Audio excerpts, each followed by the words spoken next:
Bilangan artinya Bemidbar, di padang gurun. Kita belajar kitab Taurat. Kita belajar tentang Pentatuk. Penta artinya 5. Saat ini kita belajar tentang 5 kitab pertama yang ada di Perjanjian Lama. Dan ini disebut kitab dasar. Dan kitab-kitab ini di bahasa Ibrani disebut menggunakan frase utama. Kejadian pada mulanya, Bereshit. Dan sekarang kita masuk ke bilangan, Bemidbar, di padang gurun. Jadi Tuhan mengajar kita apa yang terlihat di padang gurun. Dan tahun ini Anda semua akan keluar dari padang gurun. Jadi di Bemidbar, di padang gurun, kita akan melihat gaya hidup bangsa Israel dan apa yang Tuhan sediakan pada mereka. Nama asli kitab ini di Taurat adalah Allah berfirman di padang gurun. Ketika kita berbahasa Ibrani dialih bahasakan ke bahasa Yunani, judul kitab ini menjadi Aritmos, aritmatika. Dan dari bahasa Latin, numeri. Dan menjadi bilangan dalam bahasa Indonesia. Kitab bilangan memiliki arti yang khusus bagi Tuhan. Dan huruf Ibraninya pun sangat khusus. Bahasa Ibrani itu sangat luar biasa. Semua huruf memiliki arti secara matematis. Seperti 6 yang artinya manusia. Di kitab Wahyu, Tuhan menggunakan 666. Bahkan angka memiliki arti yang khusus bagi Tuhan. Dan kamu, rambut kepalamu pun terhitung semuanya. Matius 10 ayat 30. Ia menentukan jumlah bintang-bintang dan menyebut nama-nama semuanya. Mazmur 147 ayat 4. Bisa bayangkan betapa detailnya Tuhan. Dia visioner tingkat tinggi. Dia adalah pencipta terhebat. Dia adalah arsitek yang paling hebat dan yang tak terduga. Dia memiliki cetak biru dan dia mengurus detailnya. Bahkan dia ada di kitab bilangan. Dia tahu berapa banyak rambut di kepala Anda. Bagi sebagian orang itu hal yang mudah. Tapi bagi sebagian orang itu sangat sulit. Terima kasih. Mungkin saya tidak perlu menjadi Tuhan untuk mengetahui jumlah rambut di kepala Anda. Tapi Tuhan tahu jumlah rambut di kepala kita. Selanjutnya Kejadian 9 ayat 4 dan 5. Hanya daging yang masih ada nyawanya, yakni darahnya, jangan kamu makan. Tapi mengenai darah kamu, yakni nyawa kamu, aku akan menuntut balasnya. Dari segala binatang aku akan menuntutnya. Dan dari setiap manusia aku akan menuntut nyawa sesama manusia. Anda tahu apa yang Tuhan lakukan? Tuhan memberkati kita. Dan dia ingin kita bertanggung jawab. Dan dia ingin kita menjadi pengelola yang baik. Jika Anda benar-benar memahami konsep bertanggung jawab, Anda akan bertanya kepada Tuhan sebelum Anda membeli sepasang sepatu baru atau lipstik baru. Saya ingin beritahu Anda, saya punya teman, Kejadian 9 ayat 45 dan semua ayat di Alkitab benar-benar mengubah hatinya. Dia memutuskan tidak akan membeli alat rias selama 1 tahun karena dia sadar memiliki begitu banyak alat rias dan dia memberikan semua yang akan dia habiskan untuk alat rias kepada pelayanan misi. Dan di akhir tahun rasanya entahlah sekitar beberapa ribu dolar. Dan dia berkata, ketika saya melihat beli 1 gratis 1, saya tidak akan membelinya. Saya ingin berjalan dalam ketaatan. Dan saya beritahu Anda pada akhir tahun, dia membeli rumah. Dia berkata pada saya, Tuhan memberkati keuangan saya, hidup saya, lebih dari apa yang saya hemat. Untuk tidak membeli barang-barang yang saya inginkan, tidak. Dia mulai menanyakan semuanya pada Tuhan. Maksud saya, kita bisa mencapai tingkat ketaatan seperti itu dalam hidup kita. Kita bisa benar-benar seperti, Tuhan saya tidak akan melakukan ini, kecuali Tuhan yang menyuruh. Dan kadang dia memberitahu Anda, aku ingin kamu melayani dirimu. Aku ingin kamu pergi makan dengan aku, karena dia ingin kita menikmati hidup. Tapi teman saya ini membawa ketaatan ke tingkat berbeda dalam hidupnya. Dan pekerjaannya berubah, semuanya itu gila. Saya berkata hanya karena tidak membeli lipstik. Wow. Jadi Tuhan mengajari kita tentang mengelola. Tanggung jawab mengajarkan Anda cara mengelola. Tuhan menciptakan langit dan bumi dalam 6 hari. Kemudian dia beristirahat pada hari ke-7. Kita akan membaca kitab Bilangan. Dan ada 5 kitab Taurat, 12 suku Israel, 12 murid Yesus, 10 hukum Taurat. 50 hari setelah Yesus diangkat ke surga, Pentakosta 50 hari setelah keluaran. Dan 7 hari berbaris mengelilingi tembok Yeriko, 300 orang Gideon. Yesus memberi makan 5.000 dan 4.000 pria ditambah wanita dan anak-anak. 40 tahun di padang gurun yang seharusnya hanya 11 hari ke tanah perjanjian. 40 hari puasa Musa dan Yesus, 2 mata-mata, 2 malaikat, 3 pengunjung, kebangkitan setelah 3 hari dan banyak lagi. Tuhan peduli dengan angka. Tuhan peduli dengan tanggal lahir Anda. Tuhan peduli dengan tahun ini. Dia punya rencana untuk tahun ini. Dia punya rencana untuk hidup Anda, waktu yang ditentukan. Ini hebat. Yohanes Pembaptis datang 6 bulan sebelum Yesus. Kenapa dia harus membuka jalan? Dia tidak bisa datang 3 bulan sebelumnya. Dia tidak bisa melakukannya. Yesus harus berusia 30 tahun untuk memulai pelayanannya di bumi. Dan dalam 3,5 tahun, dia mengubah seluruh persamaan dalam sejarah. Tidak ada pelayanan 3,5 tahun yang bisa memberi dampak lebih dari 2000 tahun. Sangat berdampak. Mengapa? Itu hadir dari ketaatan. Itu adalah kitab Bilangan. Bilangan selalu berurutan. Mengapa? Karena Tuhan adalah Tuhan yang mengatur. Dia ingin Anda mengatur segalanya. Kitab Bilangan mengajari kita ketertiban, kepemimpinan, otoritas, tanggung jawab, pengelolaan, kewajiban, kejelasan, dan berkat. Anda harus tertib. Menata hidup Anda, menempatkan prioritas yang jelas. Memprioritaskan hidup Anda dan menyerahkan prioritas itu kepada Tuhan. Rencanakan hidup Anda dan serahkan rencana Anda kepada Yesus. Rencanakan dan berserah. Inilah yang saya lakukan. Saya berencana dan saya berserah. Berserah dan berencana dan berserah. Bahkan lebih baik.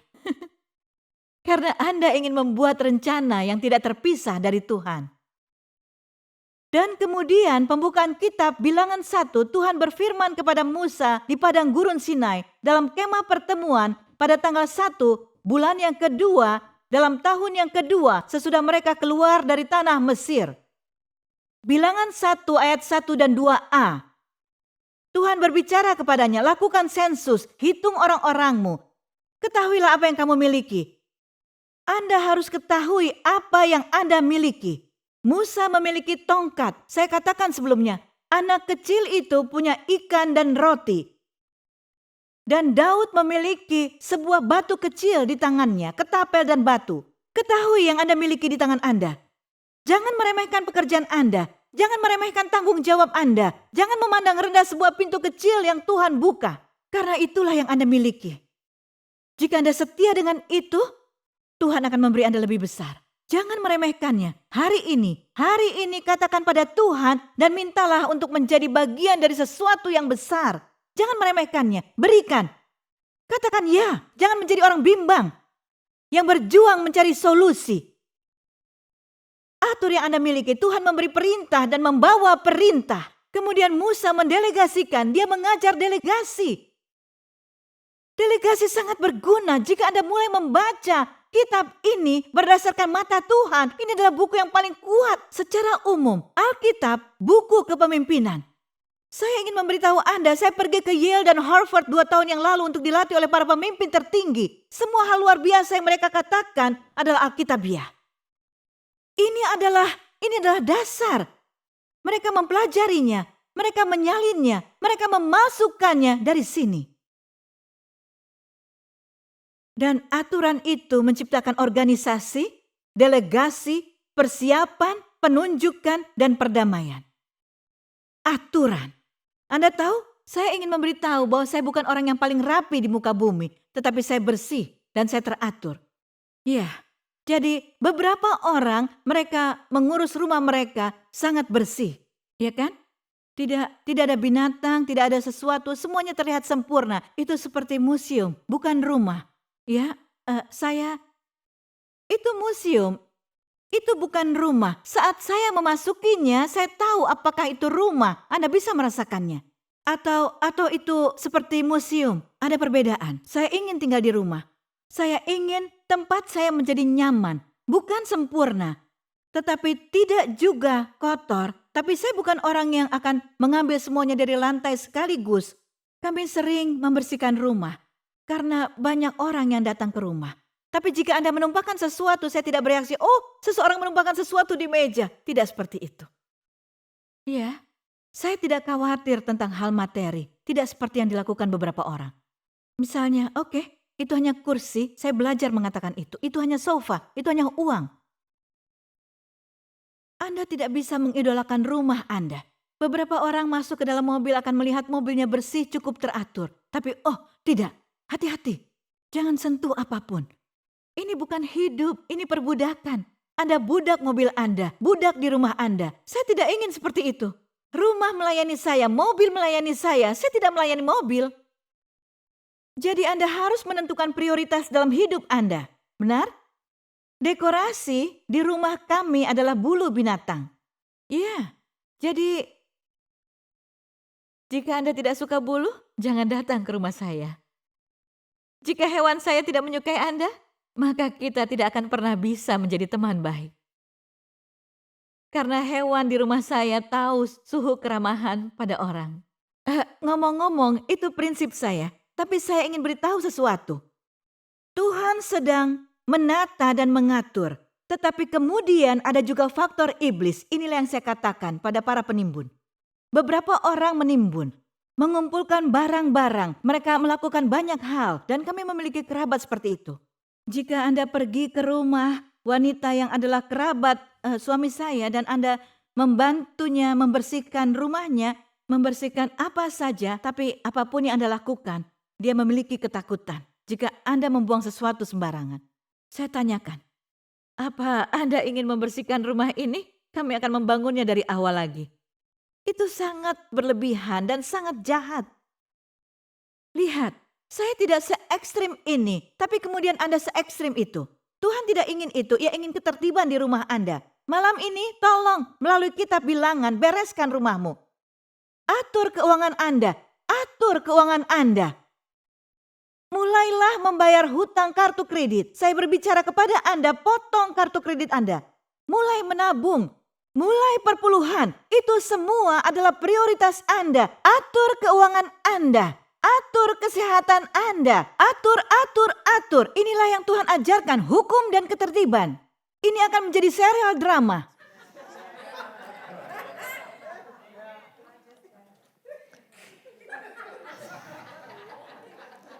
Kekuatan kepemilikan. Tuhan sedang mengajari kita suku-suku. Anda milik suku Lewi. Anda berasal dari suku mana? Tuhan mengajarkan semua tentang kepemilikan. Mengapa? Karena Allah menyukai hubungan perjanjian. Kepemilikan menciptakan perjanjian. Anda berada di bawah perlindungan ilahi jika Anda menyebut Dream Church sebagai gereja lokal. Perlindungan membawa penjagaan. Perlindungan membawa transformasi karena Anda menjadi seperti di mana Anda berada.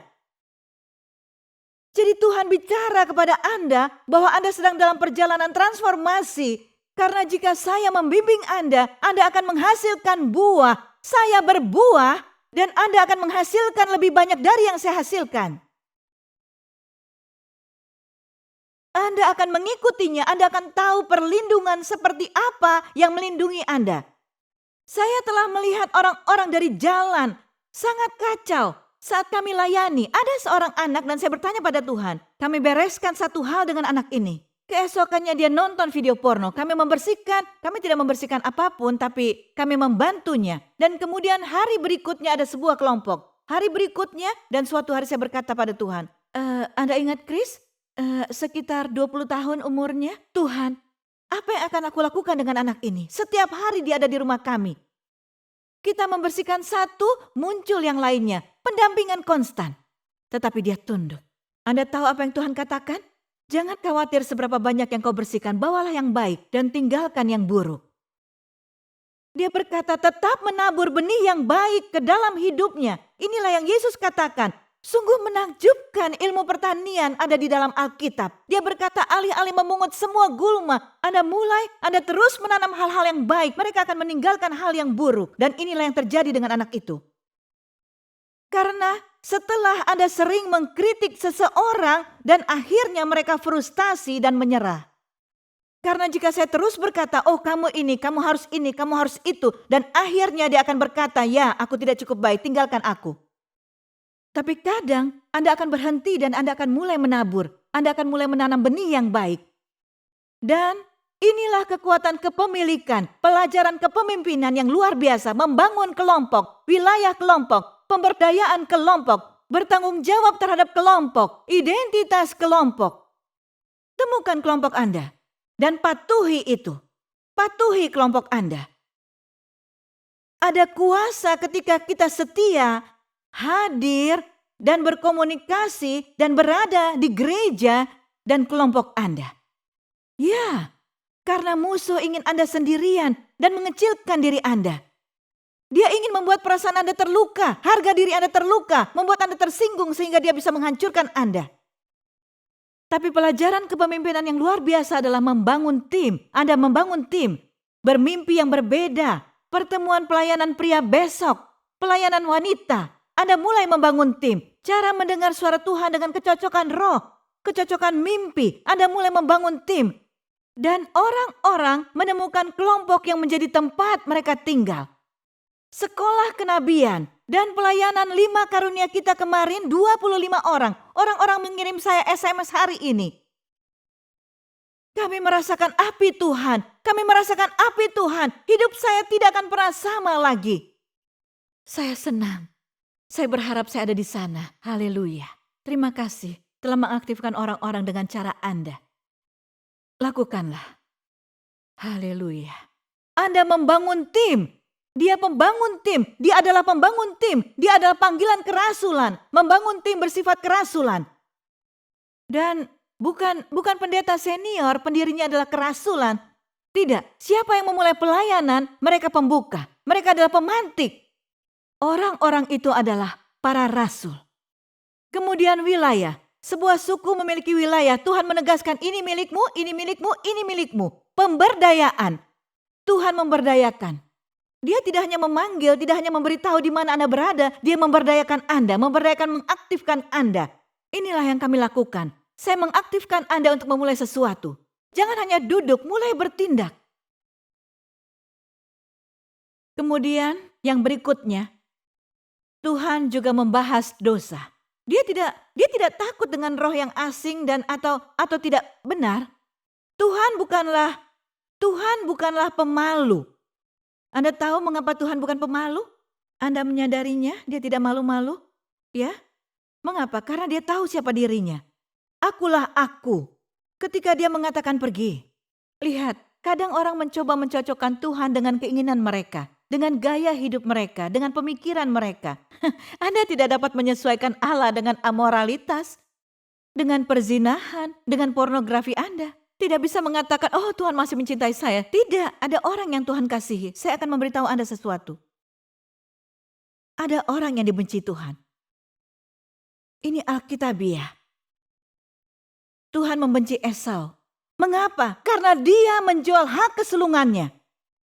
Untuk sekali makan, dia menjual hak kesulungannya. Jangan menjual hak kesulungan Anda. Hak kesulungan Anda dibeli dengan darah anak domba. Jika Esau menjual hak kesulungannya, ketahuilah hak kesulungan Anda lebih berharga. Tak ternilai harganya dibanding hak kesulungan Esau. Karena Tuhan membeli Anda dengan darahnya. Darah yang berharga. Jangan menjual hak kesulungan Anda. Anda tahu apa masalahnya? Dia menjual hak kesulungannya untuk bantuan jangka pendek. Itu bentuk dari pemuasan diri. Pemuasan diri akan mencuri tujuan Tuhan dari hidup Anda dan keluarga Anda. Dan Anda tidak dapat memaksakan Tuhan ikut keinginan Anda. Dan pada saat ini Anda akan mampu mengenali dengan mudah apa yang salah. Ada perintah, ada roh yang tidak benar, roh asing. Roh asing itu palsu. Itu adalah tiruan. Apa yang perlu dilakukan sebelum kita membuat tiruan? Untuk meniru sesuatu, apa yang perlu Anda miliki? Benda yang asli. Agar Anda meniru sesuatu, Anda perlu melihat aslinya. Si iblis adalah peniru karena dia tidak pernah bisa menciptakan sesuatu. Anda membuat sesuatu, tidak menciptakan sesuatu. Saya membuat, bukan menciptakan. Ada yang mengatakan Anda sangat kreatif. Ya, itu benar, tapi kreativitas itu datangnya dari Tuhan. Kita tidak dapat menciptakan apapun. Kita membuat sesuatu dari apa yang dilihat, yang sudah diciptakan. Jadi iblis menciptakan sesuatu dengan meniru yang asli. Mereka mencoba melakukan ritual agama. Dan Tuhan tidak mengizinkannya. Mengapa Tuhan begitu kejam? Harun melayani sebagai imam. Dan imam pertama orang Lewi. Dan akibatnya Tuhan mengambil kedua putranya. Roh Kudus baru bicara pada saya itu adalah rahmatnya. Dia mengambil dua anak laki-laki, itu belas kasihannya. Jangan katakan itu bukan belas kasihanku. Itu belas kasihannya. Jadi Tuhan mengambil kedua anak itu. Keduanya meninggal. Mengapa? Karena mereka tidak sopan. Mereka tidak menghormati hadirat Tuhan. Dan mereka mencobai Tuhan. Mereka bilang, saya ingin memberitahu Anda tentang roh asing. Ini sangat penting. Dan saya tidak tahu berapa lama Tuhan akan bertahan dengan gereja. Dengar, kita bertindak seperti kita tahu bagaimana menghadapi roh asing. Bagaimana kita menjadi Tuhan, cara bermain gereja. Hanya itu yang termasuk dalam kategori roh asing. Kadang orang datang kepada saya, oh dia menjalankan pelayanannya. Mengapa Anda tidak menjadikan orang itu sebagai pendeta di gereja Anda? Saya pikir dia butuh kebijaksanaan, tidak memiliki kebijaksanaan. Ada yang beritahu saya banyak hal, tidak memiliki kebijaksanaan karena kami mengenali roh asing. Dan kami tidak mengizinkannya. Tetapi beberapa orang mereka menghibur diri dengan roh asing. Itu karena mereka begitu takut dan begitu banyak dikuasai si jahat. Mereka ingin apapun di hidup mereka dan mereka membuka pintu lebar ini untuk roh asing. Begitu banyak penyebabnya, tetapi salah satu alasan orang membuka pintu untuk roh asing adalah roh agamawi. Agama adalah pemalsuan hubungan yang paling buruk. Dan Anda melihat seseorang yang begitu rohani, tetapi terasa ada roh yang asing. Ketika ada yang tidak sesuai, Anda dengan mudah mengenalinya. Ketika kami sedang berkumpul dan berdoa, seseorang datang menyela. Seseorang dengan kepribadian yang sangat buruk, kami bisa menyadari hal itu dengan sangat cepat.